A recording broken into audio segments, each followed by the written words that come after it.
Nagsampa na ng kaso ang award-winning actor na si Mon Confiado sa content creator na nagmamay-ari ng page na ILED. Base sa post ng aktor ay isang Jeff Jacinto ang may-ari nito na kanyang nirereklamo dahil sa ginawa nitong mapanirang post tungkol sa kanya ilang araw nang nakalipas.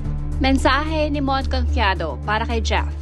Dear Mr. Jeff Leonore Bonilla Jacinto alias ILED, naway maging aral sa iyo at sa ating lahat na ang paggamit ng pangalan at larawan ng walang pahintulot ay krimen, na hindi lahat ng jokes ay nakakatawa at hindi lahat ng jokes ay para sa lahat. Dapat sana ang joke ay nakakapagpasaya at hindi nakakasira ng tao. Mr. Jeff Jacinto, ako ay isang tahimik na tao. Never na nasangkot sa kahit isa o anumang manggulo sa buong buhay ko. Wala ako ni isang kaaway o nakaaway man lang. Ako ay tahimik na nagtatrabaho lamang bilang aktor. At bilang aktor, ang aking pangalan ay aking pinagkakaingatan dahil ito ang aking puhunan para ako ay makakuha ng trabaho. Ngunit ako ay nagulat dahil biglang direktang ginamit mo ang aking pangalan at larawan ng walang pasintabi sa isang joke na tinatawag niyong copy pasta. Ang problema, kahit ito ay isang joke o meme lamang, hindi pamilyar ang lahat ng tao dito at ito ay ipinost sa Facebook. At alam mo naman, ang mga tao ay napakadaling maniwala sa mga ganyang posts. Syempre, ang ilan dyan ay maniniwala at ire-repost agad dahil katulad mo gusto lang din makakuha ng mga likes kahit may masagasaan. Ako ay may mga ginagawang pelikula, may mga endorsements at may ongoing na transaction para maging brand ambassador ng isang produkto. Paano kung dahil sa maling pagkakaintindi sa joke mo ay maapektuhan ang aking mga trabaho? Dapat ba ay tumahimik lang ako? Dapat ba ako pa ang mag-adjust at pabayaan ko na lang at huwag na ako mag-react? Mr. Jeff Jacinto, uulitin ko, ako ay nananahimik at ginulo mo. Pero nung nag-comment ako sa post mo at sa messenger mo, sinabihan mo pa ako ng is this a threat? Hindi mo pa din ito itinanggal hanggang kinabukasan ng gabi. Oo, nag-public apology ka kunwari later on pero sarcastic at hindi sincere. At wala ni katiting na pagsisisi at proud ka pa sa ginawa mo. At ginagawa niyo pa akong katatawanan ng mga followers mo. At ngayon, ikaw na ang biktima at ako na ang masama. Ngayon, Mr. Jeff Jacinto alias ILED, gusto kong ipaalam sa iyo na ang inihain kong kaso sa NBI ay hindi joke. Ito ay totoo. Seseryosohin natin ito para maging aral sa ating lahat.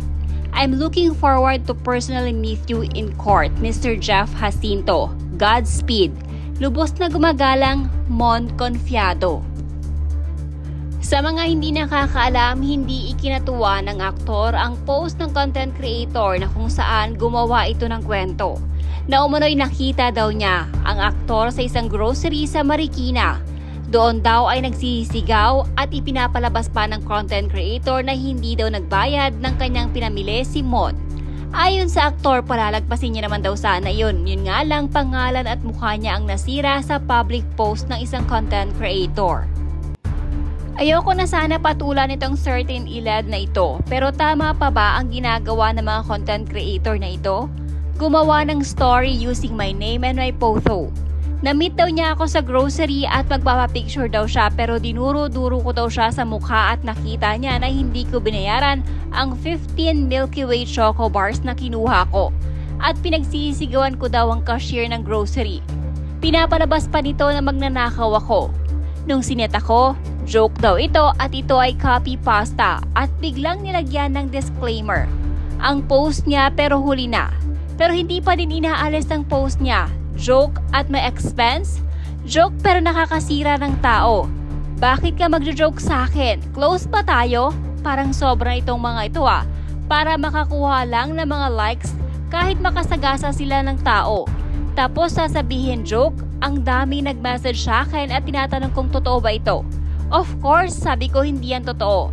Never happened. At hindi ako ganong tao.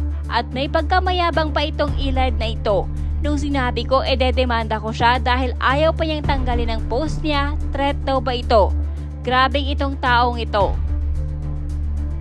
Sir Mon, this is such a hassle for you, but I'm so happy you are pushing through with this. Let the speed ahead on a stake outside the castle walls that serves as an example. People need to know that there are still consequences to be had for every action, even if you do it hiding behind an account. Hugs po. Hope to see you soon. Gusto kong pumalakpak, tama po yan. Gawin po natin ang lahat para mapanatiling timbang ang lahat sa lipunan. Mabuhay po kayo, Sir Mon. Ang akin po ay pagsaludo sa inyo. Perfect yan para sa mga taong walang ginawa kundi gawing kakatatawanan ng mga tahimik ang buhay. Support ako dyan sa'yo. Thank you for this smart move, Sir Mon. You're doing this not only for you but para sa iba pang walang boses at takot bumoses.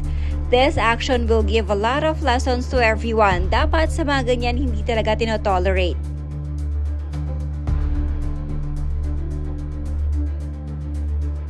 Best thing to do, kuya. People are being irresponsible in using their social media platforms nowadays.